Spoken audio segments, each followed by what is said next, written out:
I'm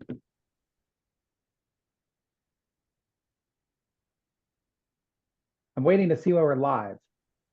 We're I live. see we're live. All right. Good evening. This is the June 6th, 2024 Economic Community Development Meeting. I am your host, Josh Goldsey.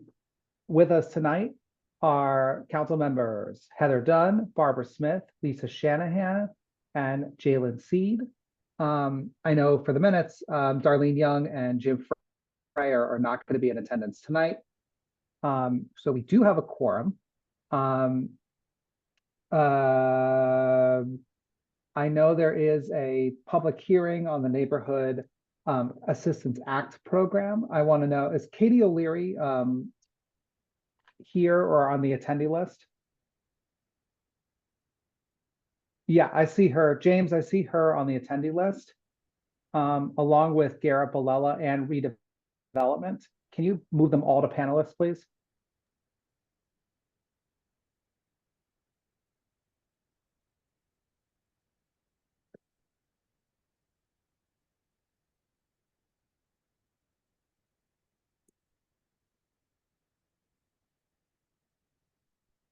Who was the last one? I think there's one that just says Nora redevelopment, and then I see Steve Kleppen, and Benjamin Young. All the attendees need to be made panelists. The person under Norwalk redevelopment is probably Mark Dillon, who's Mark Dillon who's representing the Yes, city. that's right. So, okay. Okay, now that we've got that cleared up, Katie, I know that we're supposed to be doing a public hearing tonight on the Neighborhood Assistance Act program. I assume since there are, as I can see, 0 attendees, the question, it would be whether they have if anyone needs to make a public comment tonight. But unless there's something I need to say, seeing as there is no attendees, I'm going to open and close the public hearing. We didn't receive any comments by our requested due date of last night either via email. Okay. Then I will acknowledge that the public hearing is open and now it is closed. The next thing on the agenda is public participation, but again, there are 0 attendees. So unless anyone has anything they want to say, I'm going to go ahead and close public participation. Okay, moving right along. Approval of the minutes of the May 2nd, 2024 meeting. Do I have a motion? Councilmember Shanahan. Any corrections, amendments, anything from anybody? I know I just caught one a couple minutes ago. I just have one minor one. My name is misspelled on page 6. Okay. About the middle of the page, it's an I instead of a Yep. Y. Yep. I also want to know. Everywhere else looks fine.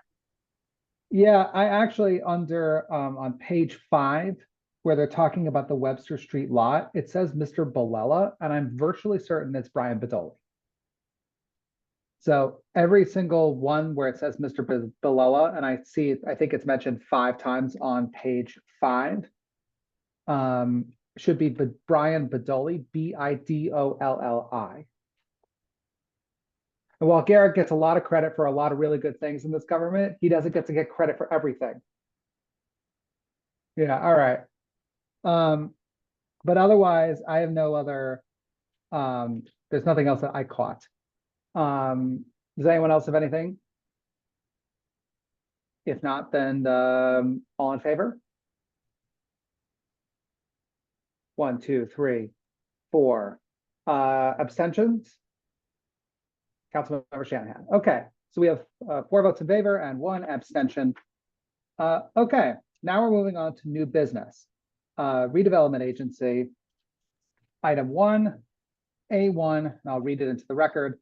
Advance the application submitted to the 2024 Connecticut Neighborhood Assistance Act program to the Common Council for their approval at the June 11th, 2024 Common Council meeting for inclusion in the 2024 Connecticut Neighborhood Assistance Act program.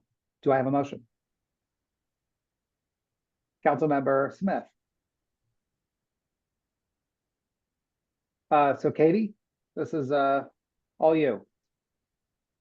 Thank you, Councilmember Goldstein. My name is Katie O'Leary. I work for the Redevelopment Agency, and tonight I'm presenting the applications the City of Norwalk received for the 2024 Connecticut Neighborhood Assistance Act Tax Credit Program, which is a state program run by the Department of Revenue Services. The program provides a tax credit to businesses that make cash contributions to qualifying community programs conducted by tax-exempt organizations or municipal agencies. The Redevelopment Agency acts as the program liaison and accepts applications on behalf of the City of Norwalk. The DRS opened up the application period in March, and we accepted applications until the close of business on May 7th. This year, 9 applicants were submitted, and I am here tonight just to request your approval to advance the applications submitted onto the Common Council for their approval at the June 11th, 2024 Common Council meeting. Thank you. Okay, does anyone have any questions for Katie? Councilmember Smith. Yeah, can you just go through, like, what is the process? So once we approve the applications, then what is the process? After so if you do approve that they move on to the Common Council then is asked to approve that they get sent to the Department of Revenue Service. Department of Revenue Services then looks at every application, looks at all the details, looks at the programs in detail. And then they then post in the fall the applications that are approved. And in the beginning of December, businesses then submit applications to make pledges towards the program, towards programs. So the Norwalk, you're at your point, or at this point, you're only being asked to approve their submission to the Common Council.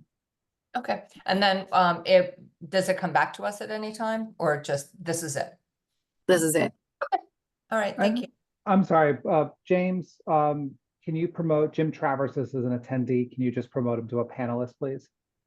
And I just wanted to quickly follow up on what Barbara said. Our role here seems to be rather perfunctory. Katie, why did they need our approval in the first place? Like, why are we necessary here? It's the Department of Revenue Services does require a public hearing, and this is where this is where that's covered. All right, so we are providing our space as a forum to host a public hearing, but to be clear, the council has no statutory or other authority in the selection of nonprofits or anything along those lines. Correct, and nor does the City of Norwalk have any control or involvement in the funding. All right, I just want to make sure in case anyone had any questions about like if they wanted to make an amendment or move things around, we are legally prohibited from doing that. Is that correct? Move such as what? Move? You mean choose a different organization, approve or deny an application, anything along those lines. Right. Okay. Does anyone else have any questions for Katie? With that, then I'm going to call for a vote. All in favor of moving this item to the Common Council? That's everybody. All right, it has passed. Thank you. Have a nice evening. Thank you, Katie. Okay. Item 2 under RDA, and I'll read it into the record. To advance the PY50 Annual Action Plan AAP to the Common Council for its approval, and to authorize the mayor to execute any and all documents associated with the submission of the PY50 AAP to HUD and all documents consistent with the approved PY50 AAP. Do I have a motion? Councilmember Shanahan. I know with us tonight, I know it says on the agenda, it's Stephen Ivan, but with us from redevelopment is Mark Dillon. Mark, if you don't mind, I'm just going to speak very briefly briefly about this, and you can tell me if I'm wrong about any of what I'm about to say. But this is this is a follow-up from the Community Development Block Grant CDBG applications that we all heard in a meeting several months ago. As you can see, there was a memo put in, I'm sorry, Councilmember Seaton. I think I just have to recuse myself, and then I'll come back when you guys finish with this. Okay, Councilmember Seed has recused himself, and it is at 7:13 p.m. And I'll text Jalen when we're done with this item. Okay, so just very simply, as you can see from the memo that was included in the packet that redevelopment prepared, there were technically 27 applications for that were presented to the ECD at the end of February. The number of housing and facility projects, as is typical for both the housing and facility projects and service funding, the amount requested vastly exceeded the amount of money available from HUD. And you can see the numbers spelled out in the memo, and with a difference for the housing and facility of over $160,000, and in the service category of over $461,000, i.e. the difference between how much was requested versus how much we could approve. This was a process in which there was a meeting at the end of February, and as you could see, and there was also a 15% service cap, which is again a rule required by the United States Department of Housing and Urban Development. So we have to sort of play within that applicable sandbox. You can see that there were 6 organizations represented in housing and facility projects, and then how do I have the number of service organizations? I believe it's another 6 or 7, but it's all spelled out in the table that was prepared by redevelopment, that's in everyone's packet. I realize that was a rather broken up summary, but Mark, is there anything you wanted to say about this item and this and you know, in the CDBG process?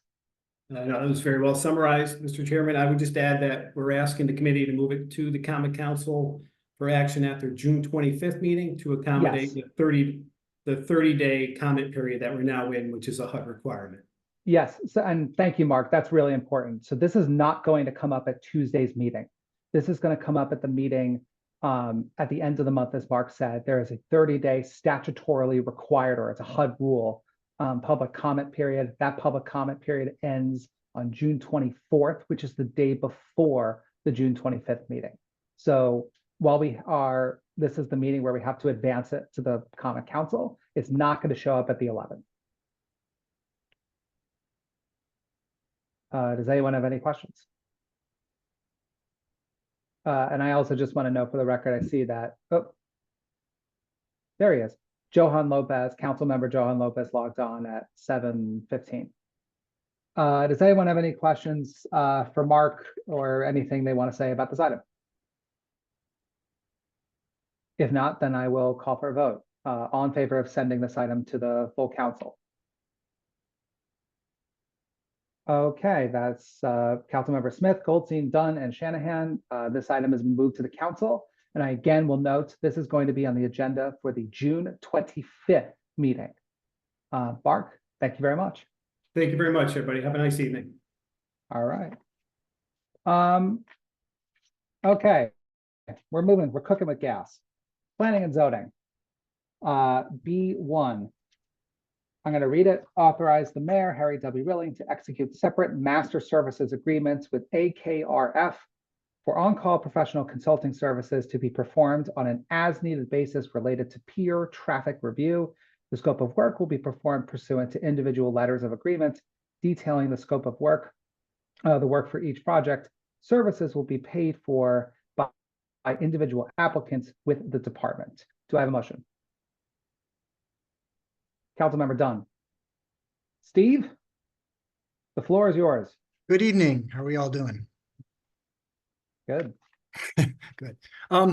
So I wanted to just clarify, there might have been an error in what you just said, and it was would have been solely mine. There was peer review in the memo for both traffic and architectural/design. So if I have to come back next month to clarify, I'm happy to do that. But in the memo, I think there was two different things. One was traffic review, which is AKRF, and the other one would have been BFJ planning and DeCarlo and Dahl for the architectural design. So if I did a rush job and didn't include those in there, I'm happy to come back if that makes it easier for you guys.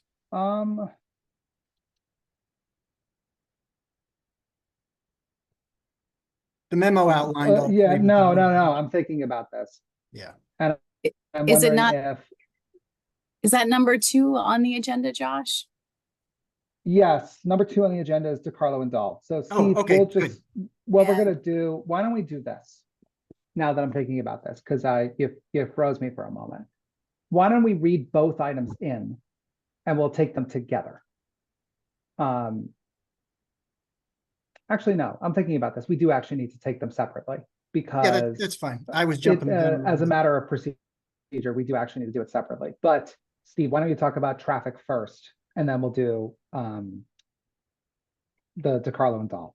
Sure. So for certain projects that come in front of the Planning and Zoning Commission, we always like to have a second set of eyes on them. There have been a couple in the news the last few weeks that are, either one, controversial, or two, have some concerns or some impacts that we feel it's better to have a second set of eyes on. In addition, it helps out TMP with workload. So we have an outside consultant that the commission brings on. This is totally paid for by the applicant. We send out an RFP for firms that wish to assist the city. We received 2 responses for traffic this go around. We chose not to go forward with one because they do some work in the city and have had a great relationship with AKRF over the last 3 years and wish to continue that. In addition, the agreement's also going to allow them to do some on-call work for TMP for items outside of the Planning and Zoning Commission, but for matters that TMP just needs some additional assistance with. Okay, does anyone have any questions about the first item for Steve? Councilmember Dunn. Quickly, Steve, is that the woman who was at the meeting last night? Correct. She was very, very impressive, I have to say. I was blown away by her knowledge and skill. It was great. Thank you. Yeah, and I think that's only matched by her responsiveness, because anytime we have a question or issue, she's right there. She picks up the phone. It's really great to work with her. Great. I'm just waiting a second because I see that Councilmember C just logged back on. I apologize because I started the next item and forgot to text him. So, so Jalen, just to catch up here, we're talking about the first item under planning and zoning. This is B1 about traffic. Does anyone else have any questions for Steve about the first item? If not, then I will call for a vote. All in favor? That is unanimous. Okay. All right, Steve, now I'll do the second one. Authorize the mayor, Harry W. Rilling, to execute separate master services agreements with DeCarlo and Dahl and BFG Planning for an on-call professional consulting services to be performed on an as-needed basis related to peer architectural/planning review. The scope of work will be performed pursuant to individual letters of agreement detailing the scope of work for each project. Services will be paid for by individual applicants with the department. Do I have a motion? Councilmember Shanahan. Okay, Steve. Sure. So very similar to the traffic, this one is really focused on architectural design, and we also get some planning assistance on occasion as well. But there are certain areas within the city that are required to do this, whether it's a village district or it's a redevelopment area that is under a redevelopment plan. So we do those in conjunction with the redevelopment agency. We have one that were just brought on board last night related to a new project on Isaac Street. So really the crux of this and the push behind it is that, while we have faith within our own staff and the applicants, architects, we feel that these projects, specifically the larger ones, more complex ones, they're going to be here for 50+ years. We want them to look as good as possible.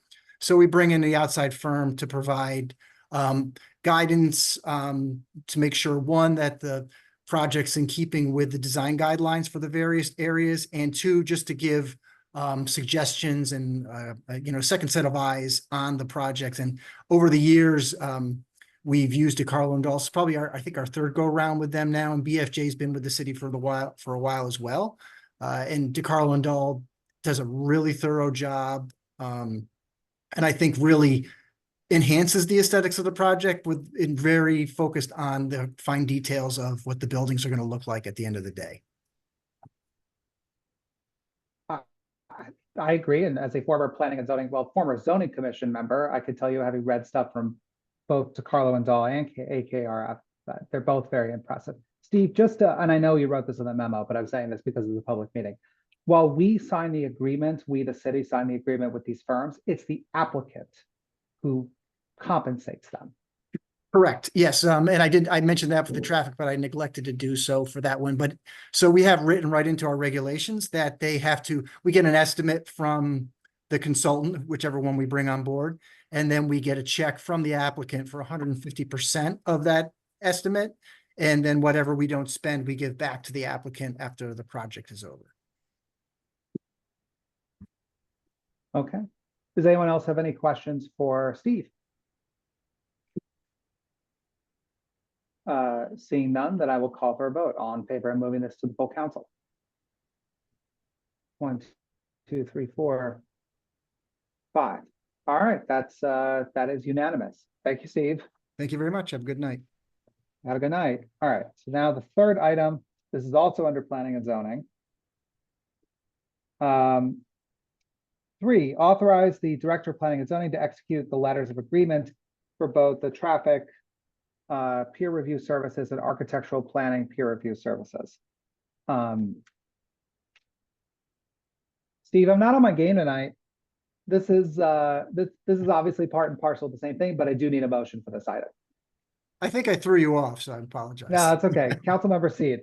Steve, I imagine this is entirely related to the preceding 2 items, correct? I believe so, yes. Okay. Does anyone have any questions about this? Okay. With that, I'll call for a vote. All in favor? Okay, that's unanimous. Now, thank you, Steve. Okay, transportation, mobility, and parking. C1. Authorize the mayor, Harry W. Rilling, to execute an amendment to increase the Fuss and O'Neill contract by $798,000 for additional transportation engineering and related design services for Wall Street corridor improvements. Do I have a motion? Councilmember Shanahan. I see George and Garrett below are here, but I'm not sure who's going to take the lead. So I'm happy to speak to it. So good evening, council members. So I just want to provide a little context on the overall Wall Street corridor project, more of an update to start, and then get into some of the design aspects. But earlier this year, I proclaimed that this is really the year of Wall Street, and I think our department maintains that stance. Within the neighborhood itself right now, there's a tremendous amount of work going on. You'll see the Yankee Doodle garage construction project is underway. It includes concrete improvements, repairs, waterproofing, and if you have a chance, stop by the bottom floor. You'll see we started to cut away the ribs, and it's really opening it up, improving lighting, perceptions of safety. And I think at the end of the day, it's going to be a really great addition to the garage itself and really help modernize it. We've also finalized the contract with Waters Construction for phase 1 of East Wall Street. We're well underway with the pre-construction activities. You'll start to see some activity in June when we do some test pits and we start confirming all the locations of the underground utilities. But we really largely see the substantial bulk of work beginning in August, when we'll start to have the contractor work on the drainage on the south side of the road. And at that time, we hope to hold a groundbreaking. And we hope to follow that up too with a public meeting late summer this fall. We're really eager to share all the comments we received, all the feedback, all the input we got, and how it will be incorporated into really the future phases of design, which we're here tonight before you. The project itself, the overall corridor improvements are now north of $27 million. We have $18.4 million in a combination of state and federal funding, and we're actively pursuing that gap and that additional grant funding. It certainly gets easier now that we have a proof of concept and we're advancing the designs that are before you tonight in their totality for the entire area at once. The specific proposal that's before you tonight is looking at really advancing formally what we had called phase 2, which was basically from the historic bridge on Wall Street all the way to west in Belden Avenue, and also up Belden Avenue, and including the intersection of Mott and West Avenue. So it's advancing that funding. We've completed the 30% design. We're moving towards the 60% design. That's all state funded.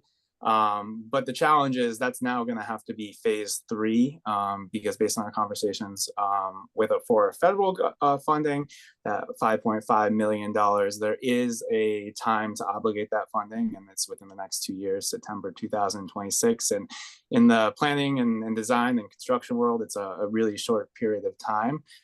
So we're actually, with this design that's before you tonight, looking to advance other components of the project, which will now be phase 2. And that includes the Festival Street, River Street, the spur that is Converse Street all the way to the railroad, a portion of Main Street within the project area, and then also making sure we don't forget the rest of East Wall Street, the section from Brook to the 5-legged intersection at East Avenue. So you'll see, including the design, is advancing all of the concepts for that, the 30% design, the preliminary engineering work, and then the design reporting that's necessary.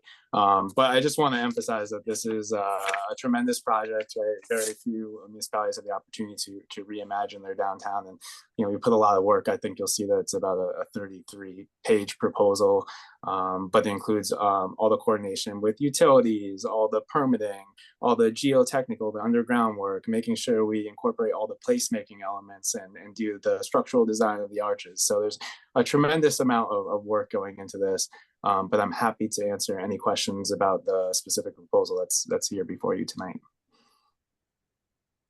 Councilmember Smith. Thank you, Chair Goldstein. This is so exciting and that we're here. I have a question. I haven't thought to ask this question, and I'm looking at the design here. So coming on West Avenue towards Belden, with the change in that intersection. So there's going to be a right-hand turn onto Wall Street at the T. Okay. Yeah. Yeah, that's what I just wanted to clarify. I assumed that, but it's a little hard to tell for sure in the design. Okay. And a lot of the pictures were squeezed into the proposal, but yeah, that will be part of the future design. Okay. Looks awesome. Thank you. Councilmember Smith, Seed. Yeah, I didn't have a question, but just looking at the proposal, especially at District A, I know Nicole Ayers, I know she won't mind me saying, we both love you guys and traffic and TMP, everything you guys doing in Wall Street truly is the year of Wall Street. But the thing that I think is important, I think I might have said it before, is that the community knows you guys. Walking down the street on Wall Street, we were stopped numerous times by business owners or property owners that said, hey, keep up the good work, Jim. And I swear Garrett wasn't there, but I'm pretty sure they know you too. But that was just heartwarming that the community is really excited. And Jim said it before, they when they first got here, Wall Street was a little up in arms because they were promised that Wall Street was going to be addressed, but it's finally happening. And not only happening, but in a way that the community is really excited for, because they were really heard by Jim and Garrett and the whole team about their concerns and what they thought was going on. And they did so much history on the history of Norwalk and that area that I think when it's all done, it's going to be a great project. So I just want to say thank you as a representative from District 8 for all the work that you put in, and not on behalf of myself, but the community who really know who you are. And that's something that's not too common in city work. So you guys are doing a great job, and thank you for everything that you're doing. Thank you. Thank you very much. The community has been really great. We were at the Wall Street Neighborhood Association meeting last week, and it was a lot of excitement about the stuff that's done. I got a text yesterday about, because if you do go to the garage, as Garrett was talking to you about, we've cut a lot of, the majority of the ribs have been cut now, and the difference is night and day, right? No pun intended. It's gotten so much brighter, it makes it feel warmer. But I gotta, we gotta, the work that we're doing looks great. Keep it up. And I think there's one other testament to what's going on. And so Greer restaurant wrote did an Instagram post that we just saw today, and she talked about parking, right? So anytime anybody talks about parking, they talk about the negative experience they had with parking, right? She talked about how great parking is around the station, how around her restaurant, how it was a very long post, extremely positive. And the interesting thing about it is everybody that commented also commented about positive things, right? So I think it is about how we talk to people and how we communicate with people, and they see the investments that are being made and they're part of it, and they belong. So it's been really great.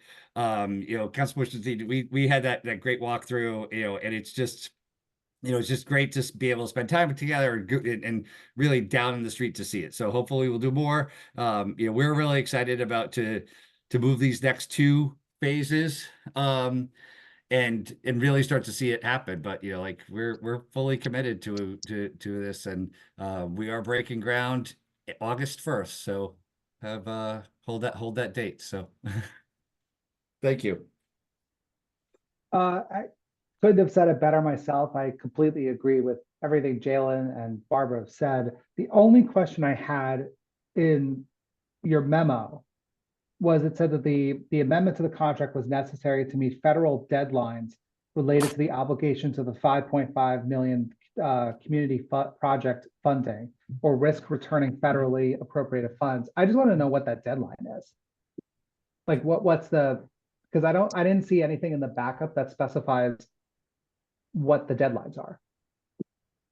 Yeah, so that's related to the 5.5 million federal funding secured by Congressman Himes. So it's community project funding. We were made aware by our partners at the federal agency that does need to be encumbered by September of 2026. It wasn't included in the backup, so my apologies. But that's based on all our previous conversations with them. And we are committed to meeting that deadline. And that's really why we've switched around the phases of the project. We're confident we can meet it, but we don't want to take any chances. No, I totally understand. I just wanted to know what that was to make sure that we were all on the right track. Okay, does anyone else have any questions for Jim and Garrett? Seeing none, I'll call for the vote to take this to the full council. All in favor?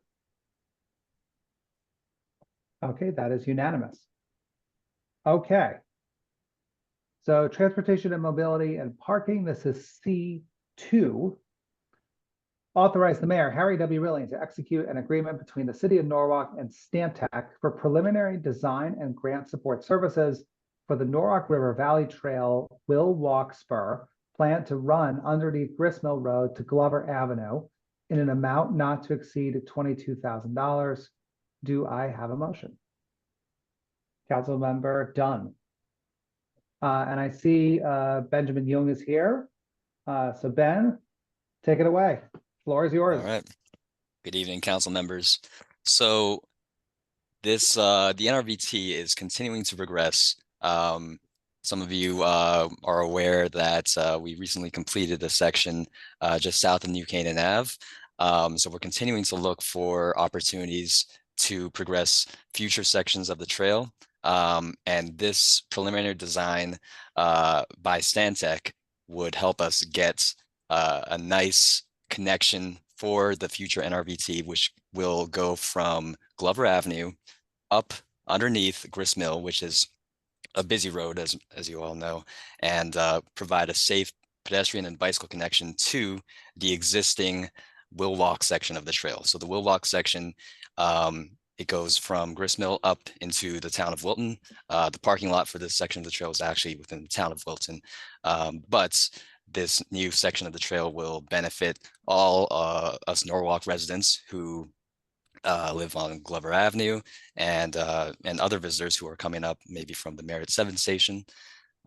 So we're going with Stantec, and this proposal is before you tonight because they have a non-competitive procurement, and Stantec has been the engineering design consultant for us on all the sections of the trail since 2012. They have deep knowledge of the city standards regarding the trail. They recently completed a property line survey for the Friends of the NRVT for this section. So they would be using their initial survey and schematic design for this section and advance it into preliminary design, and also provide us with grant support services should we seek funding for the construction of this trail.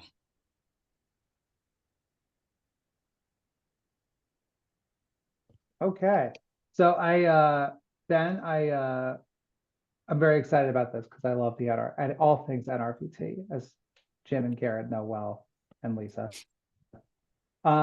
Quick question about the funding for a second. The where specifically is this? This is a capital expenditure, right? Yes, this is a capital expenditure. So this is coming out of an account which has been allotted for all things Norwalk River Valley Trail.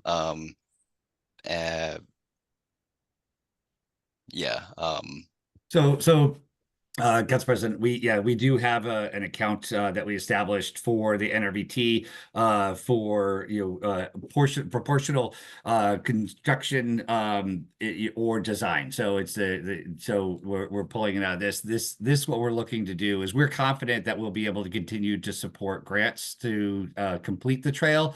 But in order to do that, we need to have a competitive application, and our competitive application needs to make sure that it is constructable in the review. So we lack that in this section. So in order to get that funding, we need just to advance a set of plans that a funder will find with a level of surety that we could build. Got it. Councilmember Smith. And Yeah, then Councilmember Dunn after. I saw, yeah. Yeah, I'm just curious if, so BLT pulled their application for the next phase of their project. Is that going to affect, say they don't come back? We don't know, I'm not sure where that's at right now, but is that going to affect the design or the path in any way? For this specific section, no. Yeah, what they do or don't do. Yeah, so it's obviously this is a minor bump, but we have multiple alignments of the NRVT that we're exploring at this time. We have options that we've looked at both west and east of Route 7 there. Right now, what we'd like to see, since there's bike lanes along Glover Avenue, is having a nice bicycle connection from Glover Avenue, since there is a bicycle facility there, up underneath Gristmill and then onto Wilton. That could provide a great recreational opportunity for anyone who already lives there. So in the future, we'll continue to explore exactly what the best alignment is going to be south of this point.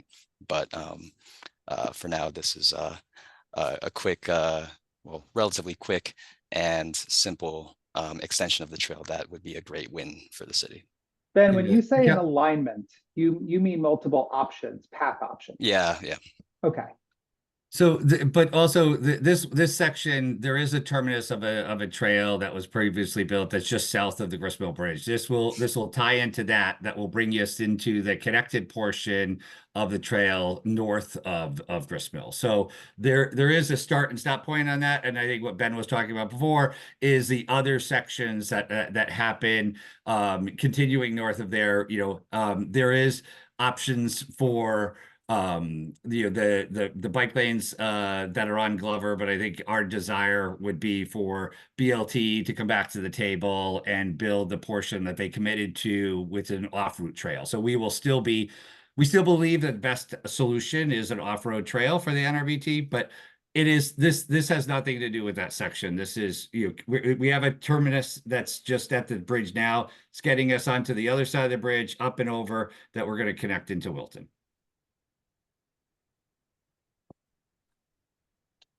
The only other question I had, and I was just looking at the backup. Ben, do you have maps or anything just to sort of demonstrate Yeah. exactly where this is going? I mean, I don't know if that's something we can supplement, but it might I be helpful. apologize. Yeah, No, there's I nothing to should have, apologize for. I just thought for those of us who are visual, that might be Can I ask helpful. a question? Oh, I'm Jeff? sorry, Heather. I'm so sorry. I know that I think the state's about ready to start the interchange connect 715 interchange thing, which will change things a lot. But DOT also said that they were going to be removing the traffic lights at the top of Grist Mill and change the way that Grist Mill goes into Wilton. Is that going to affect what goes underneath it? Are they going to be doing construction over top of it, or? So the trail here is using basically the same underpass as the railroad, the Danbury line. It's far enough away from the train lines that it's not gonna pose any issues with bicyclists and pedestrians being too close to the trains. And they're also up on a different level. So that's fine. But I don't foresee this particular structure changing. Immediately to the west is where I have seen potential plans from DOT for realignment of Grist Mill Road where it meets Route 7 and Glover Avenue. So I think that's what you're alluding to. However, I know yeah, it's stone and it's just kind of, I don't know, almost hearsay from them at this point, but yeah. have any kind of deadline or time when they are going to present something to the public so that, having all that construction at once might affect the So, go ahead, Jim. I can speak to that because I did have a conversation with the project team at DOT. They are looking at advancing that section that would get us a connection, better improvements to Maine all the way up to the Wilton town line. So they are just really starting that, and they're looking at potentially a community meeting. We asked them to avoid August. So I don't think that they're going to make it in time for July. So we'll probably see a community meeting happen in September. I guess my question was, so are the interchange is happening relatively soon, the 715 interchange? So that's still a number of years out. So the 715, which is also why we feel having this design is going to be important moving forward. Because DOT is great if accommodating improvements, if we have designs on both sides. So they want to make sure the trail is likely. So having the designs will ensure that we get DOT to include that in the 715 work that they're doing. So the separate project, which is the removing the lights on Grist Mill onto the old Route 7. Is that project you're saying is probably going to happen sooner? So that one they're going to be in design. The design of that will probably take about 4 years, because of the permitting that is needed with wetlands and whatnot up there. But they will be introducing that to the community this year. Okay, so they won't be stacked so it sounds like you could almost do this trail and have peace on the trail for a little while before all this happens. Yeah, well, so and also having this makes it ensures that this gets really included and accommodated for in all the future designs. Okay. My last question is are they removing the old bridge that the kids love underneath the overpass? Do you know? The original. Oh, bridge? the arch. Underneath. Which one? There's like the old, ancient bridge that's underneath the Grist Mill Bridge. No, that's where the rail line is. So this will be still using the rail line bridge tunnel that's in there is wide enough to fit the train and also fit a trail on the side of it. Okay, so there's no plan to take that down. Okay. No. No. Good. The only other question I had, Ben, was assuming this gets approved next week, what is Stantec's proposed timeline of when there will be, a design here? So we'll push them to get a design within the next few months, preliminary design at least, something that is sufficient for us to go out and apply for various grants. So we're looking at various opportunities. I'm hoping to have a full design and cost estimate for construction by the end of September. Okay, that's aggressive. That's good. Well, that we're looking, that also aligns with potential lots of applications that will be coming available in the fall. So we want to make sure that we're teed up to get a grant fund for this. Okay. Exactly. Wasn't there, And I'm sorry. The only other question I had was, I didn't realize I've said that twice, so, lying. But there was a lot of federal funding that I know Congressman Heim secured for development of the NRVT. I don't know if this kind of thing falls within the scope of that funding, but if I remember correctly, last year there was an award of $4.5 million for NRVT related construction expenses. And I don't know if that's something we could apply for or not, but just came to mind.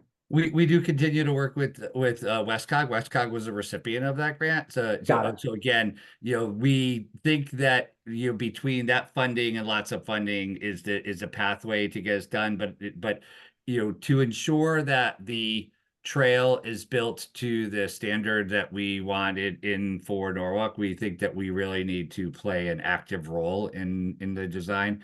There was a preliminary plan that had the NRVT just going on the side of Route 7, and literally on the side of Route 7. And I personally don't find that as walking on the side of a highway is never really the nice route. So we want to make sure that we play an active role so that the trail is really great because it's a point of respite, and we want to make sure that the entirety of it in Norwalk is represented to the best that it could be.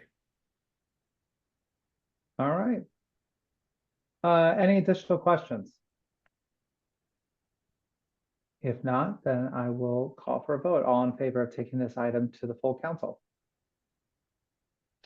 That is unanimous. Nice job, Ben. Garrett, Jim, Great. thank you Thank once you. again.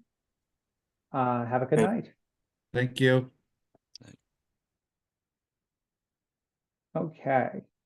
Now, for our last item, economic and community development.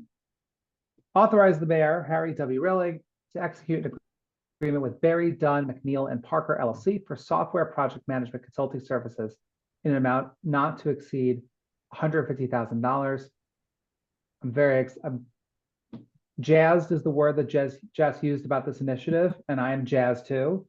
So Jess, this is your show. I am super jazzed. I'm moving the item. Oh, thank you. Barbara, I was so I thought you were. good. I thought you were Excitedly cheering. moving the item. I thought you were cheering for the item.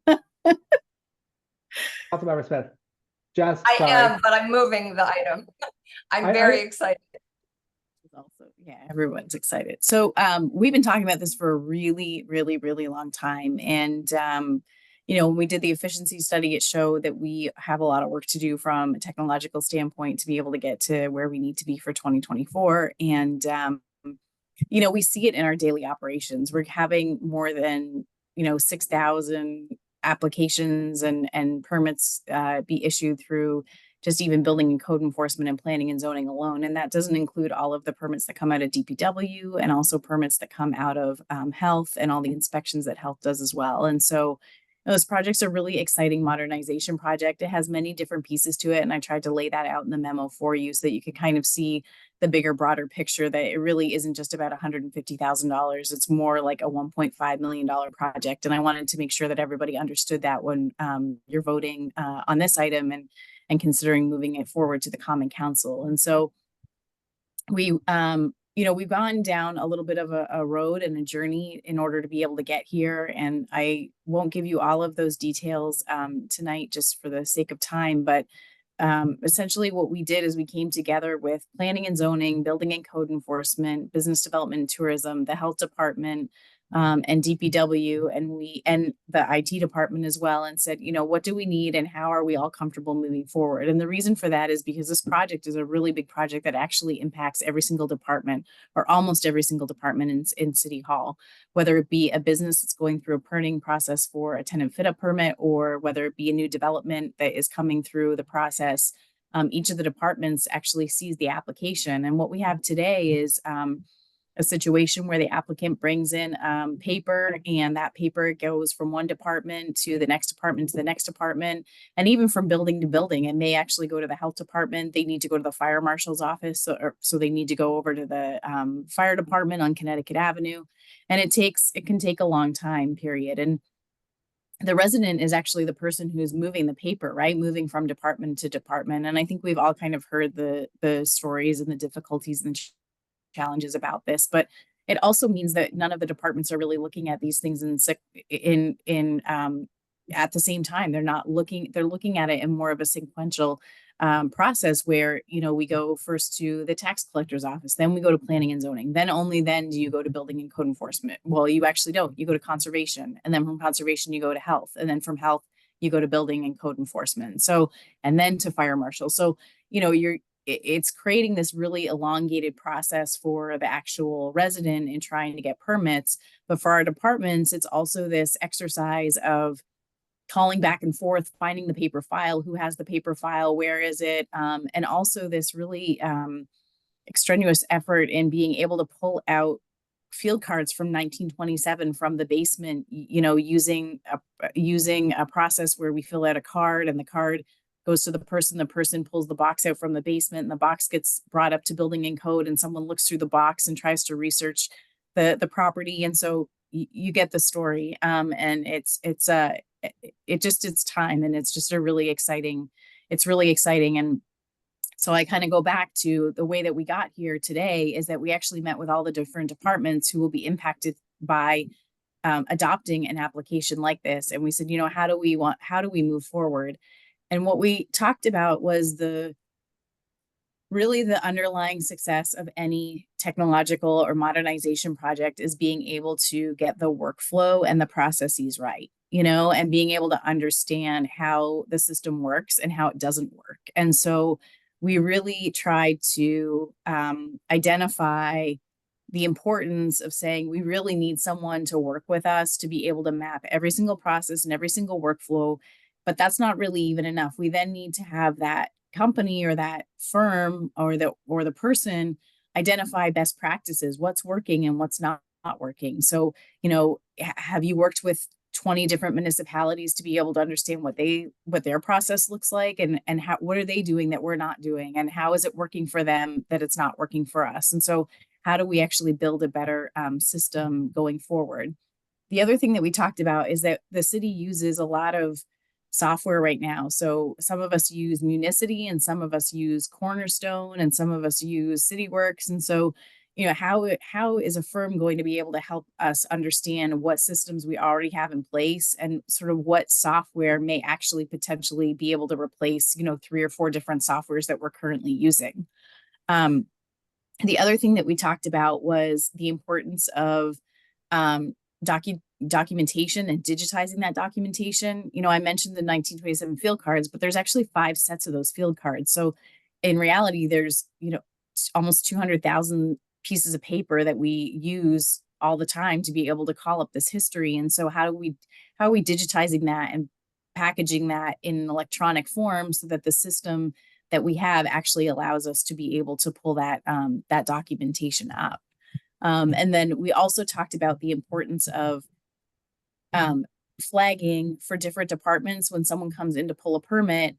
Are there any violations on the property, right? And so right now the blight violation system works different than the zoning violation system, which works different from CityWorks and works different from Municity. And so, you know, how are the systems all working together so that when someone tries to pull a permit for a swimming pool or a generator, we have the ability to say like, well, you have an open blight violation and we can't actually process your permit until you close it off, you know? And we've been working with legal to understand where we have the ability to do that and where we don't. And right now we're making phone calls to be able to figure out who's got a permit in place and who doesn't, instead of just being able to log into one system that works. And so from a city standpoint, it just makes a lot of sense. And it's just so exciting to be able to be talking about this. But from a customer standpoint, or from an applicant standpoint, a customer service, a resident standpoint, it's huge, because what this system will allow is someone to log in to the computer from anywhere and be able to upload all their documents into one spot. And then they'll be able to watch their permit go through the process and know who has their hands on it and what their phone number is. And they won't need to be fishing around asking where the permit is or who's working on it. And they'll be able to answer questions and see comments about what's going on. And also then for a lot of the permit, not all of the permits that are more complex, but for a lot of the permits, whether it be, you know, an HVAC or a mechanical permit, we will be able to issue the permit online. So the person can actually they'll need the inspection in person, of course, but wouldn't it be great for them not to have to call and talk to somebody to set up an inspection? They can just set up the inspection online based on the calendar, based on what works for them. And then we can go out and meet them on site and basically issue the permit over electronically, even on site, right? Like, you're good. We'll just press the button on the iPad and then all of a sudden your permit will end up in your email and you're all set, you know? And, you're not going to have to go to City Hall tomorrow at 9 o'clock in the morning and find a parking spot and try to get in there and get the piece of paper. So, I wanted to highlight that it is, what we're bringing forward to you today is actually the piece of the project that I would consider as part of phase one. I consider the modernization project 3 phases, but phase one, I'm really thinking about it as this piece that we put this RFP out for, to be able to say, how do you map the workflow, the processes? How do we identify best practices? How do we identify gaps that need to be addressed? How do we identify what software packages could potentially work for the city? And then can we have this vendor actually develop an RFP that has all of those technical requirements in the RFP, so that when we, the city, issue the RFP, we know that it actually matches what we need in a meaningful way. And so that's part of phase one. And that's what you're being asked to vote on this evening, which is the contract for $150,000. I believe in the packet, it's $137,550. And then there's an expense for $12,000 for travel. And then the second part of phase one is something that we already have funding in place for, and you'll end up hearing about this probably next month or even in August if we meet, depending on the next meeting. But that's the digitization piece. And what we've done is we've written an RFP to be able to go out to hire a vendor to start digitizing those 200,000 pieces of paper, to be able to upload them into an electronic system, so that as we work, and that's going to take a while, right? And so we figured, while we're going through the first part of phase one, we can digitize all of this paper as in parallel, and be able to have the system up and running, or be able to have the prep work done in advance. And we already have the funding for those 2 pieces. One portion of that funding is actually a capital funding for $150,000 that P&Z asked for a couple of years ago. And the other part is $150,000 of ARPA money that we had set aside in the economic community development money. And then for phase 2, I think that really includes the software procurement, which is being able to post that RFP that comes out of phase 1, and being able to do those interviews. And, the company that has responded to the RFP for the work that we're talking about today, they would stay on board with us, and they would actually help us to interview and to make to be able to guide us and give us assistance in being able to consider what is going to work and what's not going to work. And then I think, it's really the implementation. And I'm mentioning all of this because I really want everyone to know that it's a bigger project than 150,000, and it's not sort of what I didn't want to relay was that it's 150,000. Isn't it great? We're going to get all these things and come back in a couple of months and say, oh yeah, by the way, here's the other larger portion of the project. And so the big number that you see there, one of the bigger numbers you see there, is really the implementation. And we'll have a chance to, the company that we're talking about, Berry and Dunn, is a company that also does implementation as well. And they would have a model where they actually would be able to put a project manager on site to work with us to be the conduit between the software vendor and actually the City Hall teams. And, you know, the reason why that looks so costly is that they would end up actually helping us develop the reports. So develop a blight report, develop a zoning violation report, develop a report of how many permits we receive, how long the permit takes to get through each department, what that looks like as far as how many residential, how many commercial, what single family, multifamily. And they're going to be able to develop a bunch of different reports to be able to help us actually measure and have very good metrics in all of this, which is also something that we really struggle with today. And so, so that also is a piece of the phase 2. And then the phase 3 piece is really the ongoing piece of would we welcome a vendor back a year later or 2 years later to say, you know, we need these major, we made a list of things that we need changes for, we identified some gaps and we want to address that, and also the ongoing license fee as well for those particular pieces. So so in saying all that, because I'm a little excited about it, so it's off and running here, but you know, we put an RFP out for these services. We got 3 responses. One was from Trinity Consulting, one was from Remedy Health Care Consulting, and the third was from Barry Dunn. We looked at all 3 of them. We all met as a team, and it's that sort of interdepartmental team that I was talking about early on.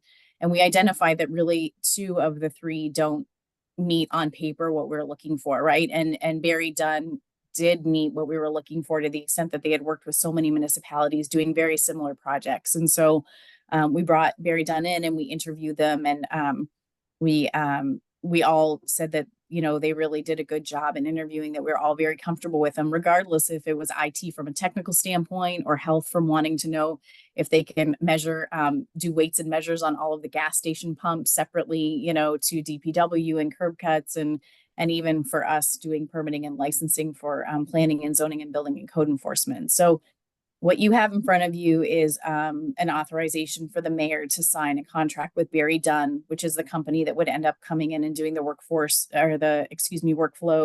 and process development with us, best practices, helping us to identify the software, and ultimately building out that RFP that we would then issue as the transition between phase 1 and phase 2 of the project.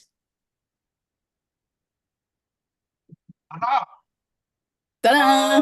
Yeah. Councilmember, I'm sorry, before Councilmember Smith, I just want to note, and Jess, I forgot if you said this, but I just want to make sure. The 150,000 that's on the item tonight, this is ARPA funding. I think that's the only thing I didn't say. So the only thing, Yeah, so I just wanted to make sure not, that's I did an not see important that. piece. This is Yep. ARPA funding, and then I had also, that digitization phrase is a split, so half ARPA and half capital. That's correct. Yeah, So absolutely. Just wanted to make sure everyone knew that. And it is in the memo, but just wanted to highlight it. Councilmember Smith. Yeah, so clearly I'm very excited about this. And so for years, I have heard, as we all have, right, complaints about the permitting process. It has been so onerous. And you know, just having lived it myself last year when we redid our kitchen and just redid our deck in the same footprint, you know, I you know, having an in, right? I would call Steve and say, Steve, what am I supposed to do?